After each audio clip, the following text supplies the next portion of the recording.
Certaines montagnes présentent une telle perfection qu'on croirait qu'un architecte divin les a minutieusement façonnées. Et, en vérité, ce n'est pas une idée aussi absurde qu'il n'y paraît. Mais alors, quelqu'un aurait-il réellement construit les montagnes? Caché dans les profondeurs de l'Amazonie, un sommet conique singulier pousse à se poser cette même question. Et à l'autre bout du globe, un paysage évoque un sac de friandises chocolatées répandu sur un tapis verdoyant. Cela semble irréel, mais c'est pourtant vrai. Imaginez le croisement improbable entre un Hershey's Kiss et le film La Route d'Eldorado.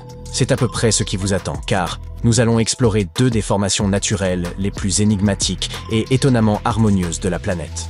Le Cerro El Cono, au Pérou, et les Chocolate Hills, aux Philippines.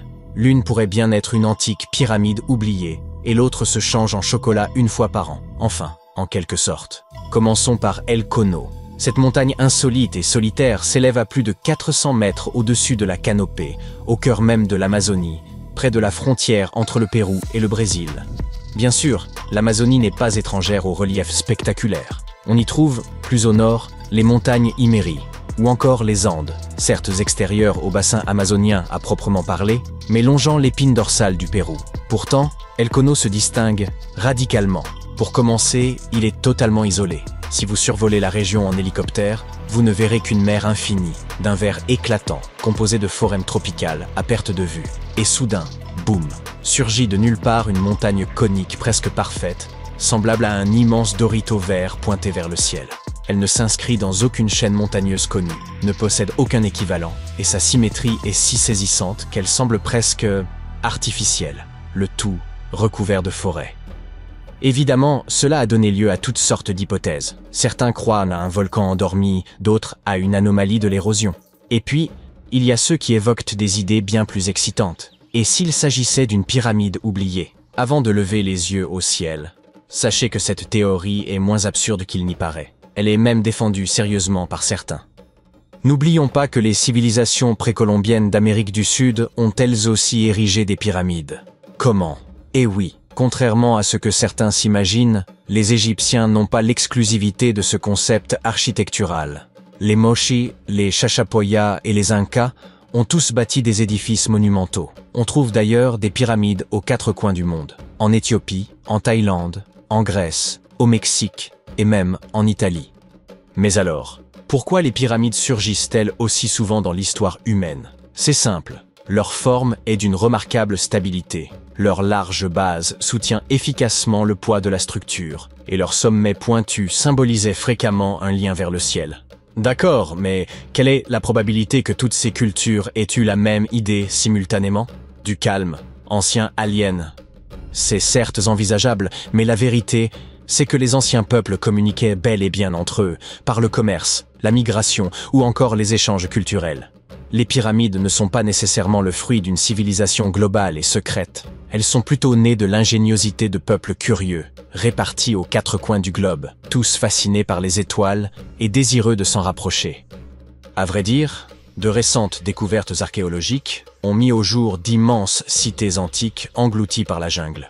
Au Guatemala, des chercheurs ont révélé l'existence d'une ville maya oubliée, comportant ses propres pyramides. Et au Mexique, une vaste métropole a été retrouvée, ensevelie sous des collines boisées. Ainsi, l'humanité peut bel et bien effacer de sa mémoire une ville entière.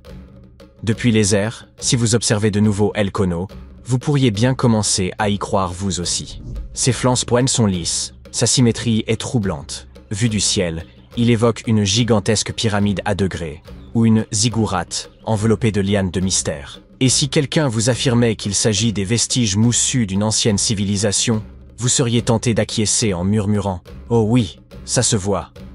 Évidemment, rien n'a encore été prouvé, mais ce mystère est irrésistible, tel un mythe qui attend d'être dévoilé. Pour les habitants de la région, El Cono ne se limite cependant pas à une énigme géologique, c'est un lieu sacré. Dans la cosmologie andine, des montagnes comme El Cono sont appelées Apus, des entités spirituelles, gardiennes de la terre. Ce ne sont pas de simples rochers, mais des êtres vivants, des protecteurs, des divinités. Imaginez la déesse Tefiti de Vaiana, mais sa version sud-américaine, encore plus énigmatique. Les peuples autochtones lui rendent toujours hommage, non comme à un site touristique, mais comme à un ancêtre vénérable.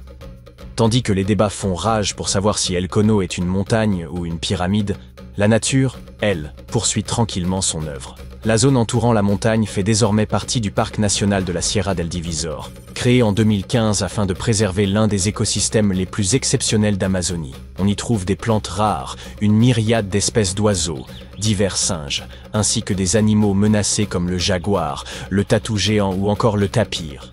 Cet adorable hybride entre le porc et l'éléphant. Et oui, il y a aussi des grottes, des sources et même des ruines encore non explorées, dissimulées dans la forêt qui entoure El Cono.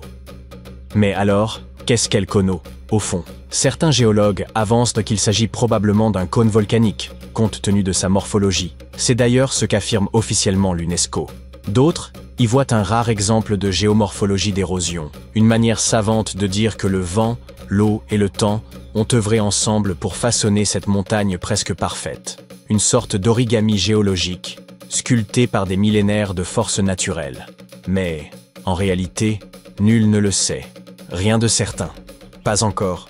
Tant qu'aucune expédition respectueuse et rigoureusement scientifique n'aura été menée, avec des drones, un radar à pénétration de sol et l'accord des communautés locales, El Cono conservera ses secrets. Et c'est peut-être là le plus beau, car parfois, ce sont les mystères qui confèrent au monde sa part de magie.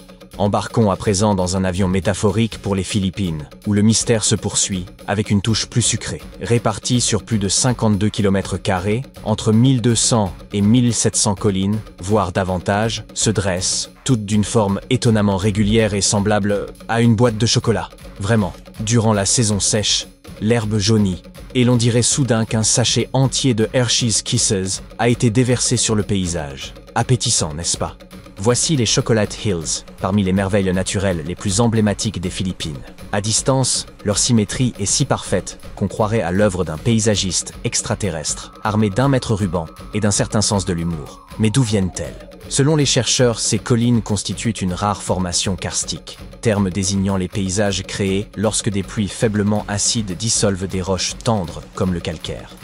En l'occurrence, ces collines étaient autrefois des récifs coralliens et des calcaires marins que les mouvements tectoniques ont fait émerger au-dessus du niveau de la mer. Puis, avec le temps, le vent, la pluie et les rivières souterraines ont érodé la roche, ne laissant que ces monticules réguliers. C'est un chef-d'œuvre géologique sculpté sur des millions d'années. Mais la science n'est pas la seule explication disponible. Les légendes locales sont bien plus savoureuses. L'une raconte que deux géants se livrèrent un combat à coups de pierre, lançant d'énormes rochers jusqu'à l'épuisement, laissant le paysage jonché de monticules, comme dans cette fameuse scène du Hobbit. Une autre évoque un géant éploré dont les larmes se seraient changées en terre, donnant naissance aux collines en hommage à son amour perdu. Oh mon pauvre vieux!